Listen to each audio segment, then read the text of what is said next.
Welcome back to the Getting to Know You podcast. I'm joined today by Miss Alli Wheatley. I met her, I think, once in person in Convent after AEP was sold to ACBL. She spent about 7 years in industry, one with some with ACBL, some with Lafarge. She has since left, but we'll get into that as we go. Alli, thank you for joining me. Pumped to be here. Thank you, Tim. How is life treating you? And then where do we find you today? Oh, fun. So I'm pretty good. I'm up in Detroit, right outside of Detroit in Michigan. I think a lot of people do this this Michigander mitten thing. So if you do the mitten, I'm right here, right outside of Detroit in Michigan. I'll take your word for it. Never heard of that. Or did you grow up there?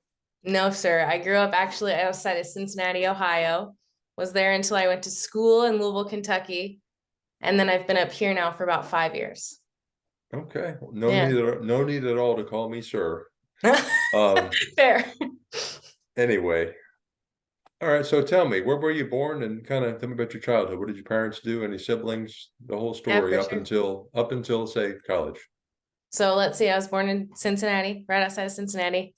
My dad is a civil engineer, so he worked for the Recreation Commission of Cincinnati. Basically, he was involved in parks, so he would like design parks, be in charge of those projects around Cincinnati. My mom is she worked at a hardware store and she was a stay-at-home mom for a little bit too.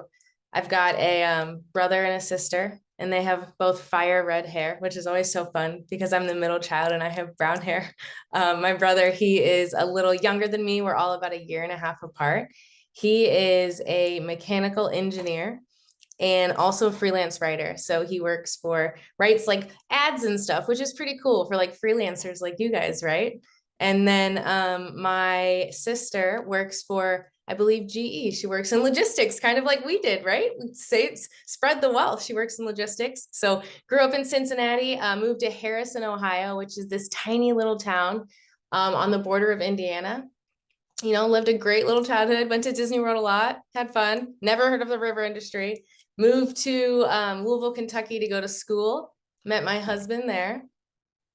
And we moved to Detroit 5 years ago. We were weightlifters and we knew a coach here. So we thought it would be fun, picked up our stuff, quit our jobs, sold our house, moved to Michigan. And now here we are. Anything interesting? Any antics you would get into as a kid growing up? Oh, fun. Any antics I would get into growing up? Let's see. I wanted to be a mechanic when I was younger. I thought it was just the coolest thing, the idea to like work on cars. And my brother actually kind of took that, not took that idea, but almost like I would say overcame it because he started to take things apart. So then we started to like take things apart and do things. And the two I remember are we took apart do you remember a Nintendo 64? They had those like little controllers that were nearly see-through. My brother and I thought it was so fascinating, took it apart and tried to put it back together. Little just like nerdy things like that. I also, another fun fact, when I was young, I used to like this old radio show. Maybe you've heard of it. It's called The Shadow. You heard of this? No. It's just like this like creepy old like radio show from like the 60s or 70s. So I'd like put my little headset on, walk around outside, listen to these old radio shows, just fun little things. Did y'all spend a lot of time in parks? You said your father was an engineer that Yeah, yeah. designed parks. Was So that I ever a think draw for you? Oh, so it's funny that you asked that because when I was younger, I don't think I like thought much about it. I didn't really care. Dad went to work in a big gray building with all these windows. But then when I grew up, I lived in Louisville, Kentucky, and they built that bridge that connected Louisville to Indiana, like Kentucky to Indiana. And I thought it was just the most fascinating thing. And I would drive by it every day and I'd be like, look at that. Because I had to cross the bridge to go to work. And it would like every day, a little bit more, a little bit more, a little bit more. And that's when I was like, all these years, I was interested in exactly what my dad did. And I never thought about it. So I think so, but like not until I was older did I appreciate it. Well, walk me through college. And what did you study?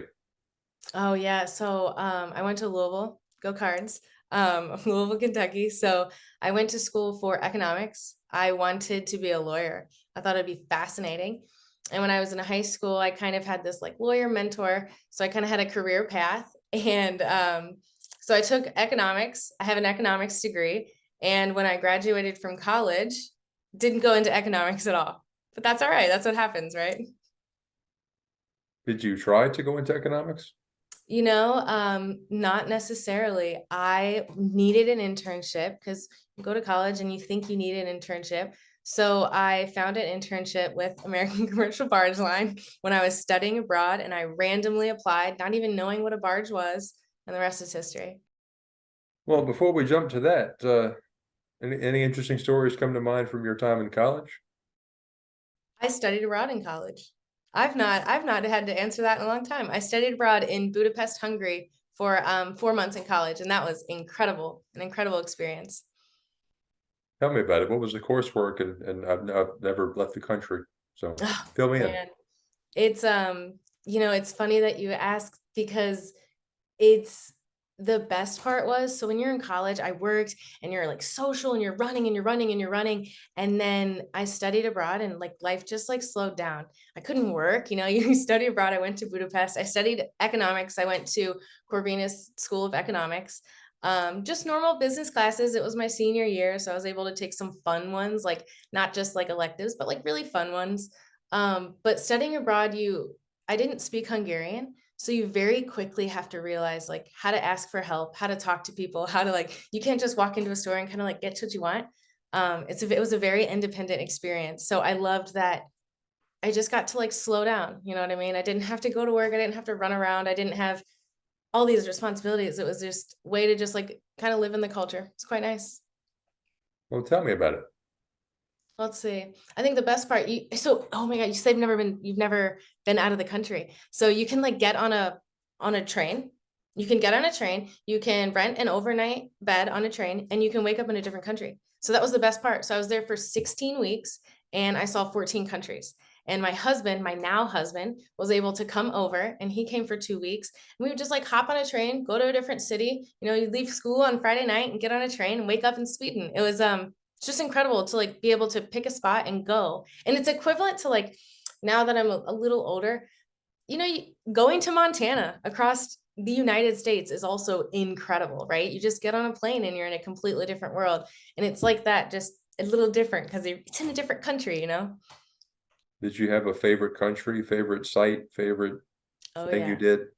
Oh yeah, I would say my favorite place is Dublin. And the reason why is because when you watch movies and you hear Dublin, Ireland, you just picture like people with beer mugs, cheering and singing and dancing and having a great time. And that's kind of what it is. And it's just fun to like be in that jolly little feeling. It's a gloomy place. Every day it was rainy and cloudy, which, is not aesthetically pleasing, but people are just like thrilled to be there. So it was fun to be there.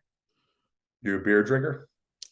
No, not at all. No? I think in college I was, and then you go to Europe and you get those like pints for like a dollar, or like liters for like $1. But not now. No, nope. Well, were you in drinking in Ireland? Yeah, when you're studying abroad, you do, I suppose. Yeah. Yeah. All right. Well, let's get into your career. So you're an intern at ACBL. Walk me through what you did for them, and then I see, of course, you moved up and around before you left to.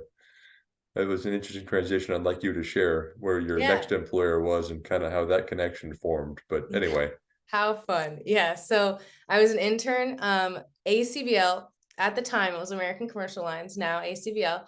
They had at the time a weekly marketing point of view. And what it was this report that had all this information, what was going on in transportation, in barging, but also in the other industries too. And then just commodity based too. So what we were shipping, things about crude oil, like different pricing, different commodities. And so I worked on that team where we just researched all day. That's what we're called, market research interns. And we created this marketing kind of weekly newsletter. And then upon graduation, they had a spot on their logistics team. And I was like, absolutely. Do I want to move barges for a living? Didn't even know what a fleet was on day one. Actually, the first day of work, somebody at the time, Bob Blocker at the time, he said, do you know the difference between a barge and a boat? And I was like, nope, let me get back to you on that. Like, that's how little I knew. So I stayed in logistics, was a dispatcher on the Ohio River. It's probably why I never got to meet you at the time, because I was working way up north. Did that for a couple of years, worked with this awesome human being named John Fox, a legend in the industry. And then from there, we started working with Lafarge Holcim, and I was able to manage their logistics. And I was kind of like their sole logistics leader. So all the way from, the quarry, all the way to the Gulf, everywhere, I would manage this trade. So at the time, I was a weightlifter, and my coach, ironically, was located in Detroit. And I came to visit him, and he was like, "You should move up here." And I was like, "No." But then next thing I knew, I was like, "Wait a second, I can move to Detroit." So I thought about it, and my husband and I thought about it, and I decided to make the move. And when I put my notice in, I had called the guys at Lafarge Holcim, because I was like, "Hey, I'm moving to Detroit." So I put my notice in, and they were like, "Wait a second, the river industry. Come work for us." And I was like, "I could stay in the river industry. It's fantastic." So that's how I was able to stay and move to Lafarge Holcim, because it's in Dundee, which is this tiny little town, nowhere near a river. People probably don't even know what a barge is. And I was here with all this fun river industry knowledge. So it just worked out. Did you ever step foot on a boat and barge in your time there? Oh yeah. Tell me about your first time getting out there. ACBL, when you first start, what they do is there was a group of us, and this is when we started full time. That was when I was an intern. They make you ride a boat for a day. And when you're young, you're like, "Oh, that's gonna be so fun, blah, blah, blah, blah. I'm gonna ride a boat for a day." It's work, and it is incredible. So what we did, we got on at Wooten's Dock, which is like kind of in southern Indiana, and we were able to go through McAlpin Lock. And that was an incredible thing to see. Not only that, we got to sit in the wheelhouse, and it's very, very easy to sit on a computer and write a pickup and a drop for a load of grain that you really need to drop at this dock. It's really easy to write that, but you sit in the wheelhouse and you see how much work goes into dropping that one barge and picking one up. It makes it so realistic, I guess, in your mind. So anyway, first time in the boat was just shocking. You think that people are just cruising up and down this river, sitting in a wheelhouse, pulling in and out of docks, and you're like, "What is taking so long? Why are you delayed? Tug delay, what does that even mean?" And then you get on this boat and you're like, "Wow, all of a sudden I'm not so bold behind my computer anymore." So it was a good experience. I was able to get on a boat a couple of other times. You go and visit places, but that was the best time. Just able to, we had to sit there for a whole day. Side note, if you haven't been on a river industry boat, best food you may ever have. The most elaborate meals, dessert after every meal. Incredible. Yeah, I spent an overnight trip on it was the Donna Rushing with AEP right before the acquisition or the buyout or whatever we're calling that. And I think I probably put on 5 pounds overnight. Exactly. It's good food. It's fun. What was the most surprising thing you saw out there on the boats? The most surprising thing, how busy they stay. So again, you think there's a lot of work when you're working a tow. You're out there doing it, right? It's manual labor. And then I guess you just think when they're cruising down the river, they're just cruising down the river, but they're not. They're cleaning, they're painting, they're doing things. They're working the entire time. There's no it's not like they're just chilling, waiting for us to tell them what barges to drop. It's constant, and the schedule of it. It's it's a well-oiled machine. They're working, they're doing their job. It's neat. It's neat. Yeah, I'm not sure how well I would do on a 28 and 28 or anything like that. Being away from home, number one, but just living where you work, rolling out of bed and you're at work already. And you're there. It would be a It's different world. it's a different animal working from home, which I did during COVID and thereafter for a while. But getting out there and seeing this stuff, I developed a massive respect for what it takes, like you said, to sit at a computer and say, okay, these 6 barges are going to go to Houston. But what does Yes. that take? A lot of locks, a lot of time, a lot of manual labor, like you said. So it was very interesting to see. Where did your career go? So you jumped to Holcim. Fill Yes. me in on that job and then the eventual move to Detroit. So when I joined the team at Lafarge Holcim, I helped with the aggregate side of it, which was what I was doing at ACBL. There's this really cool guy that works there named Kellen Lynch, and we were teammates, besties working cube by cube. He was doing the St. Gen trade. So everyone I'm sure knows the St. Genevieve is the largest cement plant in North America. And our team together, we were moving all of the cement out of the plant and then all of the inbound materials in. So we were working in supply chain. I did that for a couple of years. The job was fun. It was fun. It was exciting because at ACBL, it was logistics. I was trying to figure out exactly how this barge is going to get from point A to point B, both loaded and in an efficient way. And at Lafarge Holcim, it was more supply chain. I was filling up, terminals. I was managing inventory. We were talking about capacity. So it allowed me to go from more of a logistics mindset to learn supply chain, which was I remember describing it like a very cool role. It was a cool role.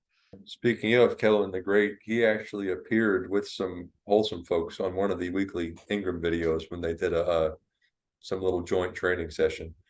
Yeah, Kellen, he and I went to the same grad school for nice. our MBAs. But anyway, well, we need to fill some more time. So keep on talking. I know your career didn't stop there. Yeah. So I had a short stint. So plot twist, Dundee was real. I'm going to be real. Dundee was far away and COVID happened and I didn't want to drive anymore. I think that's a pretty normal thing. So I had a short stint with a material company. I was a global demand planner, which again was like that final tie from like logistics to real supply chain. So for a year, I managed a global supply chain of like very fine metal powders. And that was pretty cool because I had this awesome boss and he was in Germany and he just gave me this network and he said, go succeed. And I was like, I'm going to go succeed. And that was a really cool experience to be able to ship powder all over the world. I did that for a little bit and then I got the opportunity to work at Roush and that's what I do now. I work in purchasing. So I essentially buy things for a living for Roush. I work for their flexible assembly group. It's an incredible experience. It's very cool. It's very cool. What is Roush? What do they do? Yeah, so Roush is technically an engineering company. We dabble in a lot of industries.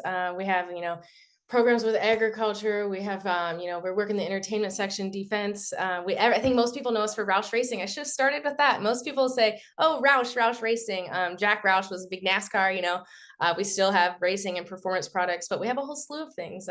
We make dreams, create like dream to deliver. That's what we do. Well, what do you like to do outside of work? I love to sew and I love to read. So my husband, I used to bake and he doesn't like sweets. What a guy. So he was like, I can't eat all these sweets. What should I get my wife? So for Christmas a couple years ago, he like threw a dart and hit the bullseye. He bought me a sewing machine or got me a sewing machine. And now I sew. I like to make book sleeves, like big crafter, big DIY, which again goes back to my dad because he was so DIY. Now here I am 30 years later, loving to do stuff that I didn't think I'd love to do, So keep pretty busy. I'm also a trivia host. It's a really fun fact about myself. So I host trivia at a local brewery, one night a week. I have a weekly show and then I host private events too. It's quite fun. Speaking of sewing, my wife actually made her wedding dress.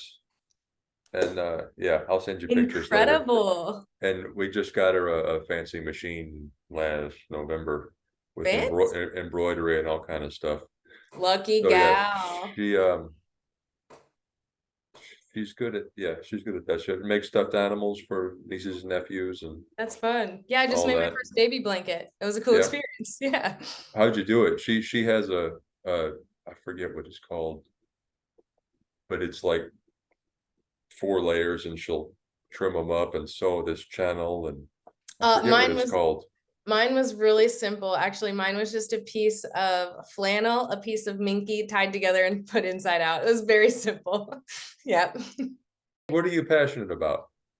Ooh, what am I passionate about? What a fun question. The human body. I would say the thing I'm probably passionate about is the human body. It is an incredible machine from physical, but also just like the brain. I love fitness. I think that if you keep your body, you treat your body well, it'll return a good life for you. And I think that if we drink our water and eat our vegetables, we will all live this nice, beautiful, fun life. That's one thing that's the hill I'm dying on. Yeah. Well, I'd say it's a strong approach to life, I think. We'll take Yeah. that. You just need to get your water in, eat your I'm vegetables, you work I'm out. guilty of not drinking enough water, nor eating enough vegetables, nor working out at all. So, Well, I'm here to tell you, drink some water and you'll be all right. There you go. any other interesting tidbits about you and your life? Interesting tidbit. I do like to ride roller coasters. I went to New Jersey twice this year to ride the tallest and fastest roller coaster in America. So if there are any huge roller coaster fans out there that want to travel and ride all the roller coasters, I'm in. It's a fun little thing. I only live 2 hours from Cedar Point, which is like the roller coaster capital of the world. So I'm a gold pass holder. Ride thrilling rides for fun. Well, was that big roller coaster, did it live up to its hype? Oh man, it's incredible. You go from 0 to 128 miles per hour in 3 seconds and then vertically up. Whew, incredible. I went there and rode it, got out of line, rode it again, got out of line, rode it again. That's it. It was incredible. Well, Alli, I thank you for your time this afternoon. I'm glad we could finally get this done. I know it took a little while of coordinating here, but thank you for joining me. Yeah, absolutely. Anytime, Tim. This has been a production of Where You At Studios, LLC.